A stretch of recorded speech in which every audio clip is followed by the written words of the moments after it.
자, 비상한 문학 우리 첫 번째 작품 모란이 피기까지는 한번 수업해 봅시다. 김영란 시인 상당히 유명한 시인이지 1930년대 일제 강점기이지만 1930년 초반 시 문학파라는 파를 만들어서 순수한 시를 쓴 시인입니다. 마찬가지로 이 시에서 모란도 되게 순수한 아름다움으로 해석하면 될 것 같은데 한번 우리가 작품을 해석해 보겠습니다. 뒤 앞에 먼저 설명은 없네요. 그냥 바로 작품으로 들어가니까 우리 한번 들어가 보도록 할게요. 자, 모란이 피기까지는 자, 우리 모란 동그라미 한번 쳐봅시다. 자, 그럼 여기서 과연 모란은 뭐냐라고 하면 적을까요? 우리가 화자가 추구하는 아름다움의 대상입니다. 아름다움의 대상. 이해되십니까? 그 다음 뭐 소망, 보람의 대상, 이런 순수한 의미를 담고 있습니다. 참고로 선생님이 얘기했지만 이때 모란은 뭐 광복이다 이런 시대적 배경의 어떤 의미는 별로 없습니다. 그냥 순수한 아름다움의 대상이에요. 모란이 필 때까지 나는 아직 나의 봄을 기다리고 있을 테요. 뭐야? 기다리고 있을 겁니다. 이게 맞는데 있을 테요. 이렇게 말을 좀 더 부드럽게, 그죠? 부드러운 어감을 살리기 위해서 말을 좀 갈고 다듬었죠. 해서 있을 테요. 그래서 섬세한 정서 표현을 하고 있습니다. 자, 아직이란 단어는요, 뭡니까? 화자의 기다림이 뭐다? 운명적이라는 걸 암시하고요. 여기서 중요한 단어가 있어요. 아직보다 봄 중요합니다. 봄 동그라미. 봄 되게 중요하죠, 얘들아. 그럼 봄은 바로 뭡니까? 모란이 피는 계절이죠. 그죠? 얘는 모란이 피는 계절이죠. 중요해요, 얘는.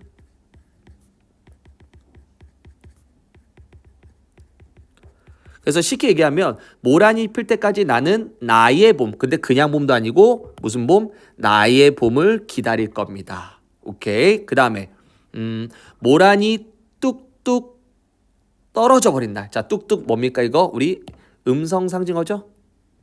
음성 상징어. 그래서 쓰자면 음성 상징어. 우리 음성 상징어 중에서도 의태어에 해당하겠죠. 자, 모란이 좀 씁시다 그냥 의태어. 음성 상징어 안에는 의성어와 의태어가 있는데 이건 의태어죠. 모란이 뚝뚝 떨어져 버린 날 나는 비로소 봄을 잃은 슬픔에 잠길 테요. 이렇게 합니다. 그래서 있을 테요, 잠길 테요. 종결어미 반복하고 있죠. 자, 하면 되고요. 선생님 여기까지만 나는 물론 얘는 이렇게 나눴지만 자습서에서 이렇게 나왔지만 나는 개인적으로 여기서 이렇게 나눠볼게요. 이렇게 나눌게요. 자, 갑니다. 다시 한번 해석해 볼게요. 모란이 피면 난 아직 나의 봄을 기다릴 겁니다. 모란이 떨어져 버리면 난 비로소 봄을 잃은 슬픔에 잠길 겁니다. 라고 얘기했는데 하나 물어볼게요. 여러분들 봄이 왔어. 봄이 먼저 왔어요. 근데 모란이 아직 안 폈어. 그러면 나에겐 봄이 온 게 아니야. 오케이? 나에게는 모란이 피어야 봄이 온 거야. 마찬가지로 봄이 아직 안 끝났는데 모란이 떨어져 버렸어. 그럼 나에게는 이미 실제 봄은 안 끝났지만 나에게 봄이 끝난 거야. 그래서 이 첫 번째 덩어리, 난 여기까지 나에게는 첫 번째 덩어리를 할게요. 선생님이 여기서 말할 수 있는 건 뭐냐면 결국 모란은 나에게 뭐야? 나의 봄이야. 나의 봄. 이러니 실제적 봄이 아니라 나에게 봄이야. 그러니까 나에게 봄은 모란이 피어야 시작한 거고 나에게 봄은 모란이 져야 끝난 거야. 이렇게 해서 모란 이퀄보다 나에게는 나의 봄이다. 요거 알아두시면 되고요. 그 다음 여기서 다시 한번 얘기하자면 표현사의 특징으로는요. 있을 테요. 종결어미를 반복하다. 그 다음에 테요라는 걸 통해서 어떤 부드러운 어감을 드러내고 있다. 그 다음에 뚝뚝이라는 음성 상징어를 사용했다. 이렇게 정리하면 되겠죠? 자, 5월의 어느 날. 자, 계절적 배경이 드러났죠? 5월의 어느 날. 계절적 배경. 그죠? 시간적 배경이 드러났죠. 계절적 배경도 되고 시간적 배경도 되고 그 하루 무덥던 날 이제 늦봄이 되고 초여름이 되는 거죠. 떨어져 누운 무슨 꽃잎? 모란 꽃잎은 시들어 버리고 그래서 천지의 모란은 자취도 없어졌다. 떨어졌다 이거지. 그래서 뻗쳐오르던 내 보람은 이때 말하는 뻗쳐오르던 건 뭐야? 모란이 필 때 뻗쳐오르던 나의 보람은 서운하게 무너졌다. 무슨 감? 상실감. 모란이 지고 나서 상실감을 느꼈어요. 모란이 지면 나의 그뿐만이 아니라 모란이 지면 나의 한 해, 거의 1년은 다 가고 맙니다. 여기서 한 해가 되게 중요한데 한 해는 결국 뭐야?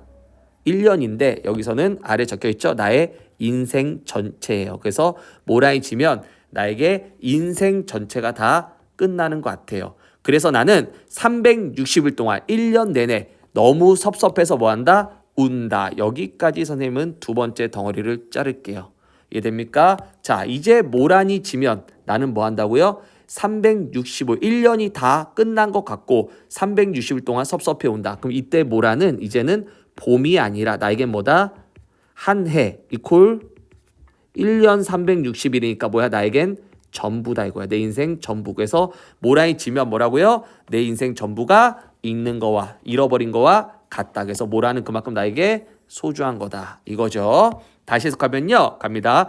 5월의 어느 날 그 하루 묻었던 날 떨어져 누운 모란 꽃잎은 시들어버리고 천지의 모란은 자취도 없이 사라지고 모란이 폈을 때 그 내가 가졌던 보람은 이제 모란이 지고 나서 서운하게 무너지고 상실감이죠. 모란이 지면 나의 인생 전체는 다 끝난 거와 같아. 무슨 법? 오바하고 있죠. 모란 졌다고 내 인생이 끝난 거 오바죠. 과장법. 그래서 난 뭐합니까? 360일 동안 섭섭해서 계속 울며 지냅니다. 그래서 모란을 잃은 슬픔과 상실감을 드러내고 있죠. 자, 마지막 선생님 얘기한 세 번째 덩어리. 나는 또다시 모란이 피기까지 나는 아직 기다리고 있을 겁니다. 뭐를? 찬란하지만 슬픔의 봄을요. 자, 순서가 어떻게 됐어요? 바뀌었죠. 그죠? 원래는 나는 아직 그죠? 찬란한 슬픔의 봄을 기다리고 있을 겁니다. 이렇게 가야겠죠. 그죠? 그래서 순서가 바뀌었기 때문에 무슨 법 쓰였다? 도치법 쓰였다. 오케이? 도치법. 두 번째, 찬란한 슬픔의 봄. 되게 중요하죠? 얘들아, 찬란한데 슬플 수 없죠. 무슨 법? 역설법이 쓰였다. 역설법도 쓰였다. 근데 이것도 해석을 해야 될 거 아니야. 모란이 필 때까지, 모란이 피는 봄이 될 때까지 나는 기다릴 겁니다. 어떤 봄을? 찬란하지만 왜? 모란이 피어서. 찬란하지만 모란이 지는, 져서 슬픔을 느끼는 그 봄을 기다리고 있을 겁니다. 그래서 마지막에는 모란이 필 때까지를 기다리는 어떤 화자의 마음이 들었고요. 모란이 피는 기쁨과 모란이 지는 슬픔이 복합된 그런 감정을 역설법을 통해서 드러냈습니다. 자, 요렇게 얘기하면 될 것 같아요. 그래서 이 선생님 시는요, 선생님 구조로 나누면 이렇게 세 개로 나눌 수 있다. 첫 번째 구조는 뭡니까? 모란이 필 때까지 나의 봄을 기다릴 거고요. 모란이 뚝뚝 떨어져 버린 날, 나는 봄을 잃은 슬픔에 잠길 겁니다. 그래서 모란은 결국 나에게는 봄을 상징한다 이거고요. 그 다음에 두 번째 덩어리, 자, 5월에 모란은 떨어져 버리고요. 나의 어떤 보람은 무너지고 모란이 지면 나의 인생 전체는 끝납니다. 그래서 모란이 시들어버린 후 느낀 상실감 느꼈고요. 마지막, 그래서 나는 또 모란이 필 때까지 기다릴 겁니다. 뭐 찬란한 슬픔의 봄을. 그래서 모란을 다시 피기를 기다린다. 이렇게 정리하면 되겠죠? 자, 표현사의 특징을 굳이 우리가 다시 한번 또 정리하자면요. 일단 뚝뚝이라는 음성 상징을 썼고요. 있을 테요 종결음이 반복해서 부드러운 어감을 드러내고 섬세한 정서를 표현했고요. 그 다음 구체적 시간 제시했죠? 그 다음에 모란이 지면 나의 1년은 다 간대. 좀 오버하고 있죠. 과장법 얘기했고요. 마지막에 도치법과 역설법을 얘기했다. 이렇게 표현상 특징 정리해 주셔야 합니다. 자, 뒤에 갈까요? 자, 화자의 정서 태도입니다. 모란이 피기 전에 당연히 기다리죠. 모란이 진다면 다시 슬픔과 상실감 느끼고 또다시 뭐예요? 모란이 필 때까지 기다리죠. 그 다음 모란이 지면 이제 피고 나서 또 지면 슬프고 해서 이게 순환된다. 이해되시죠? 자, 역설적 표현에 담긴 의미, 찬란한 슬픔의 봄. 뭡니까? 이때 봄은 뭡니까? 화자의 소망이자 화자가 기다렸던 그 보람의 대상인 모란이 피어나는 기쁜 계절이라서 찬란한 거고요. 그 다음에 봄은 또 모란이 질. 원래 꽃은 봄에 폈다, 봄에 져요. 늦봄에 지니까 모란이 질 계절이라는 점 때문에 슬픈 계절. 그래서 슬픈 봄이다 해서 역설법을 썼다. 그래서 이 역설법의 의미를 쓰세요 해서 서술형 있는 학교는 뭐다? 봄에 꽃이 피기 때문에 어때? 찬란한 봄이 되는 거고 또 꽃이 지는 계절이기 때문에 슬픔의 봄이 된다. 이렇게 얘기하면 되겠습니다. 작품의 운율 형성 요소 이거는 얄짤없죠. 별표 쳐야죠. 자, 첫 번째 뭡니까? 두 시행을 한 단락을 이루게 해서 호흡의 속도를 조절했다. 두 시행을 한 단락을 이루겠다. 이게 뭡니까? 두 시행을 이렇게 단락으로 얘기해서 이렇게 단락으로 두 시행을 다른 색깔로 하면 이렇게 두 시행을 단락으로 해석해서 그렇죠? 이렇게 썼다 이거고요. 두 번째 뭡니까?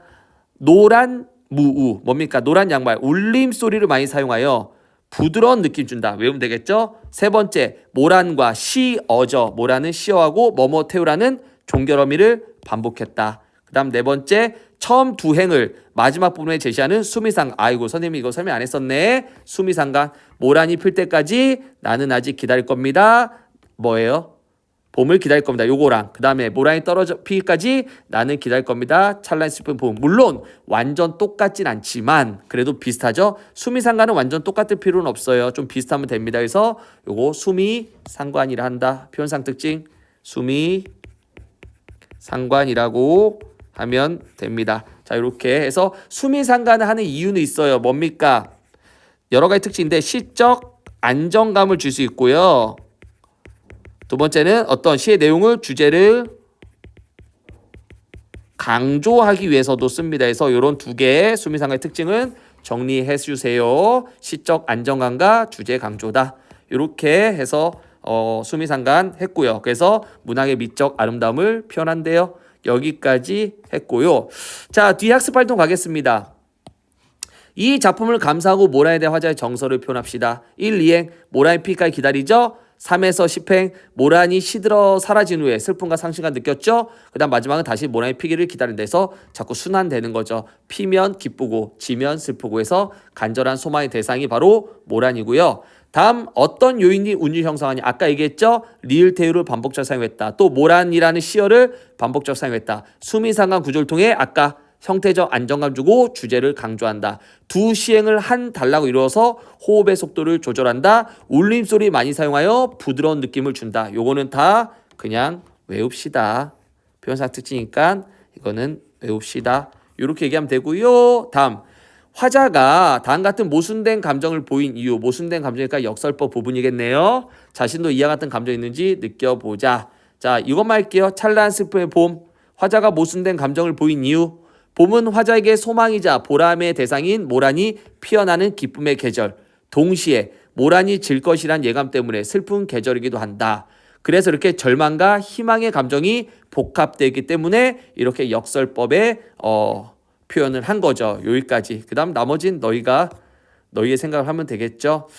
그 다음 3번 아름다운 감동 느낀 부분 이거는 아까 얘기했지만 보시면 되고요. 자, 그 다음에 큰 것 한번 가봅시다. 다음 작품을 감상하고 작품에서 느낄 수 있는 아름다움과 서술 방식 면을 살펴봅시다. 이거는 뭡니까?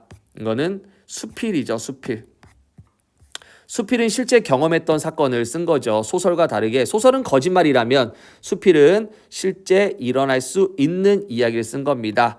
자, 나는 무조건 수필은 1인칭 문학입니다 해서 서술자이자 작가입니다. 상해에서 늙은 거지 하나가 여러 전장을 돌아다니며 전장은 뭡니까? 그냥 은행같이 돈을 바꿔주는 은행을 돌아다니며 자신이 갖고 있는 은전이 진짜인지 아닌지 확인하는 장면을 목격한다. 그 거지는 은행 사람의 대답을 초조하게 기다리다가 자신이 가진 동전이 은전이란 것을 확인하고 무척 기뻐하며 도망간다. 왜? 훔쳤나? 나는 벽돌 밑에 돈을 손바닥에 올려놓고 들여다보이는 거지에게 다가가 말을 건넨다. 이런 얘기죠. 중요한 건 늙은 거지가 주인공이겠네요. 내가 물어봅니다. 누가 그렇게 많이 도와줍니까? 뭔 뜻이야? 누가 그런 돈을 줬습니까? 이거죠. 그러자 거지는 내 말소리에 움찔하면서 놀란 거죠. 손을 가슴에 숨겼다. 왜? 내가 뭐 할까봐. 훔쳐갈까봐. 그죠? 그리고 떨린 목소리로 도망가려 하죠. 내가 염려하지 마세요. 뺏지 않습니다. 나는 그를 안심시키려 하죠. 그는 한참 머뭇거리다가 나를 쳐다보고 얘기를 했다.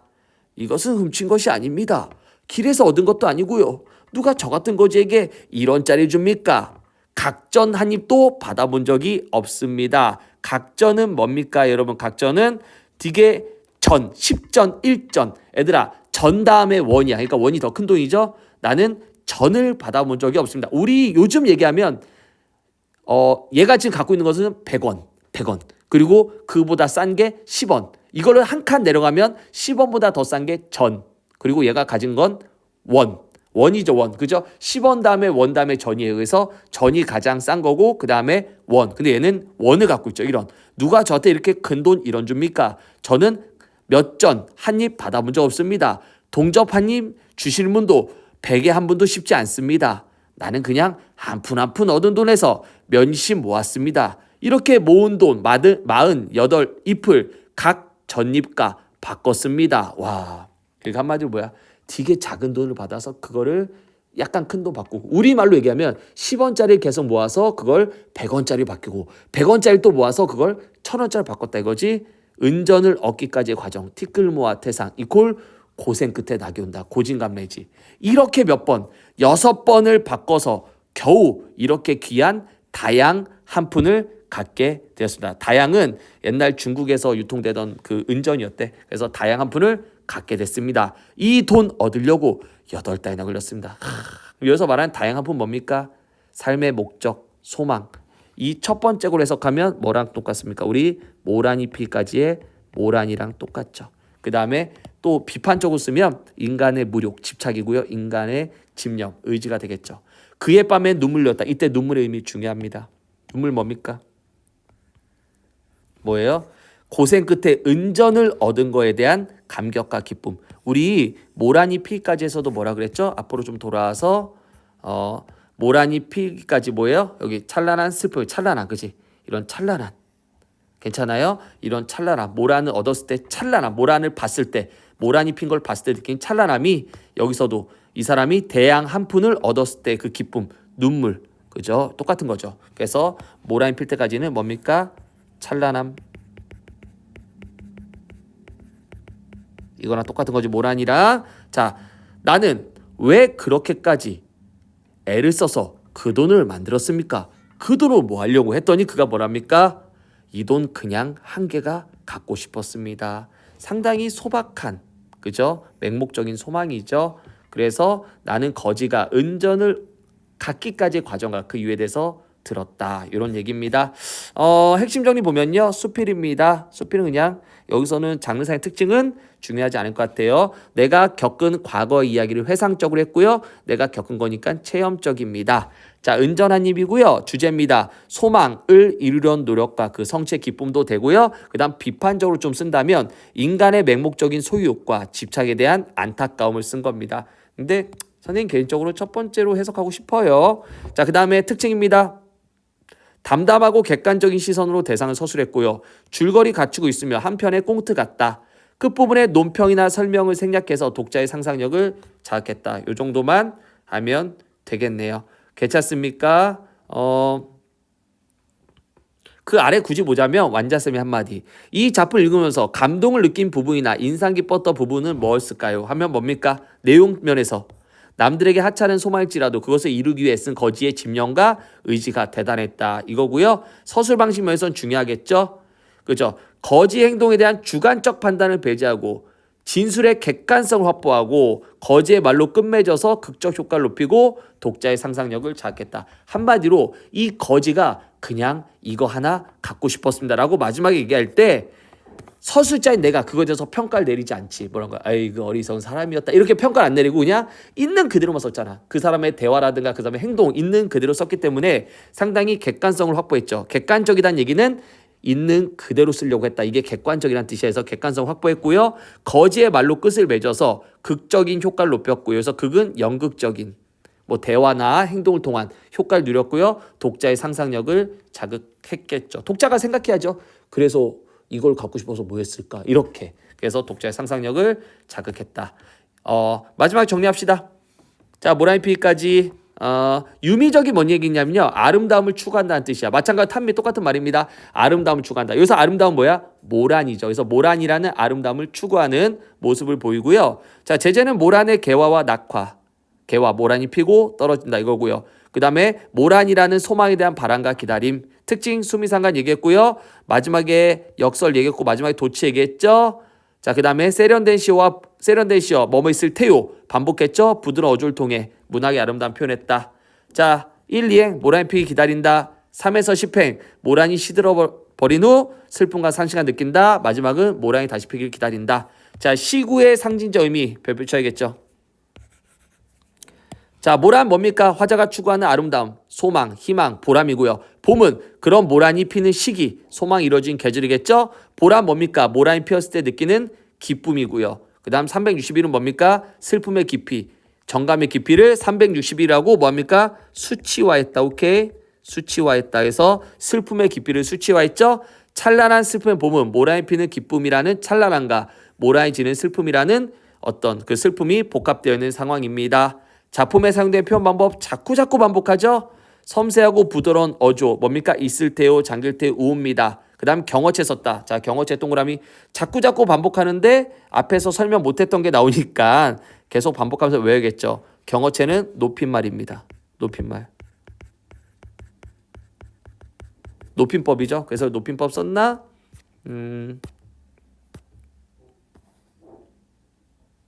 우옵니다. 이런 식으로 뭐했습니다. 그죠? 이렇게. 그래서 뭡니다. 이런 거고요. 해요. 이런 거 다 높임법이죠. 요. 그래서 이렇게 높임말 경어체를 썼다 하면 되시고요. 자, 그다음에 감각적 묘사. 뚝뚝. 이런 거 뭡니까? 뚝뚝. 이런 거는 음성 상징어죠. 이렇게 음성 상징어를 통해서 모란이 낙한 모습을 감각적 표현했다. 과장법. 모란이 진다고 해서 나의 1년 전체가 다 가는 것은 인생 전체 잃어먹은 것은 좀 과장한 거고 마지막에 역설법. 그죠? 이건 찬란한 슬픈 봄 이 부분 역설을 했습니다. 이렇게 정리하면 이렇게 선생님이 지금 한 거를 외우면 크게 어렵지는 않을 것 같아요. 뭐 뒤에는 추가로 덜 끼니까 선생님이 그래도 굳이 한번 해보자면 선생님이 아까 얘기했지만 김영랑은 시문학파 순수시를 썼다고 했는데 조금 시간이 흘러서 이제 김영랑도 현실 일제강점기를 비판하는 시를 써요. 결국에는 그게 바로 이제 독을차고인데 가볍게 보면 내 가슴에 독을 찬 지 오래입니다. 독은 뭡니까? 저항의지입니다. 일제강점기에 대한 저항의지예요. 아직 아무도 해친 적이 없는 새로 뽑은 독이에요. 내 친구는요. 친구 세모. 그 독을 뭐하라 그래요? 버리라 그래요. 한마디로 나에게 뭐라 그래요? 저항 의지를 버리라 그래요. 그러니까 나는 화가 날 거 아니야. 그래서 그 독으로 내 친구도 해칠지 모른다고 친구를 위협했어요. 오케이? 친구는 나한테 뭐래? 저항 의지를 버리래. 내가 거기에 화가 나서 친구한테 너 자꾸 그러면 이 독으로 너를 해칠 수도 있어? 이런 얘기 하죠. 그만큼 가슴속에 차 있는 독, 나의 의지죠. 그랬더니 친구가 뭐라 그래? 야, 친구 얘기입니다. 독을 안 차고 살아도 머지않아 너랑 나랑 가버리면 죽으면 뭐라고요? 가버리면 죽으면 나중에 엉망세대가 흘러가고 시간이 흐르고 나중에 땅덩어리가 모자라져서 우리 모래알이 될 건데 모래가 될 건데 허무한데 독은 뭐하러 차니? 이건 친구의 말이죠. 그 당시에 상당히 무기력한 모습이죠. 현실에 순응하라는 친구의 어떤 충고죠. 그러니까 내가 화가 나서 또 얘기합니다. 내가 세상에 태어났음을 원망 안 하고 보낸 어느 하루가 있었냐. 뭐야? 나는 세상에 태어날 때부터 원망했다 이거야. 허무하다. 참 삶이 허무하구나. 하지만 앞뒤로 덤비는 이리승냥이 세무쳐야죠. 외적들이죠. 일본 애들 그죠? 이리승냥이 그 일본 놈들이 그죠? 일본 놈들이 바야흐로 내 마음을 노리기 때문에 내가 산채로 이런 일본 놈 같은 짐승의 밥이 돼서 찢기고 핥히고 그지? 내맡긴 신세가 되었다. 그래서 나는 어떻게 내 몸을 짐승들한테 먹히지 않기 위해서 뭐 하는 거야? 독을 차고 가는 거지. 그래서 독을 차고 갈 수밖에 없는 외적 상황이죠. 그래서 나는 독을 차고 선선히 나아가겠다. 내가 마지막 죽는 날 내 외로움을 건지기 위해서 누구로부터? 이런 외적들로부터 그죠? 일본 놈들로부터 그죠? 내 외로움을 건지기 위해서 독을 차고 나가겠다 해서 끝까지 나의 강인한 의지. 그래서 친구의 충고를 깔끔하게 가볍게 무시하는 나의 의지입니다. 그래서 이건 상당히 저항적이죠. 그 다음에 일제강점기에 맞서 싸우고자 하는 대결 의지입니다. 특징은 친구의 삶과 나의 삶이 대조를 이루고 있고요. 그 다음 대하체 사용했죠. 대하체. 친구와 대화를 하고 있으니까. 자, 주제와 화자의 태도 비교하면요. 모라인 피기까지는 아까 얘기했지만요. 소망에 대한 바람과 기다림. 화자의 태도 뭡니까? 소망이 이루어질 간절히 바라는 개인적 차원이라면 도굴차고는 일제강점기라는 부정현실에 맞서 싸우고자 하는 대결 의지. 그래서 화자의 태도는 저항하려는 의지를 드러낸다. 사회적 차원으로 확장되었다. 그래서 처음에는 우리가 김영랑은 처음에 개인적인 순수한 시를 썼다면 시간이 흘러서 이제 나중에 이렇게 사회 정하는 시까지 쓰게 되었다. 이 정도면 될 것 같습니다. 괜찮습니까? 뒤에는 여러분들이 충분히 할 수 있을 것 같아요. 여기까지만 하겠습니다. 자, 수고 많으셨습니다.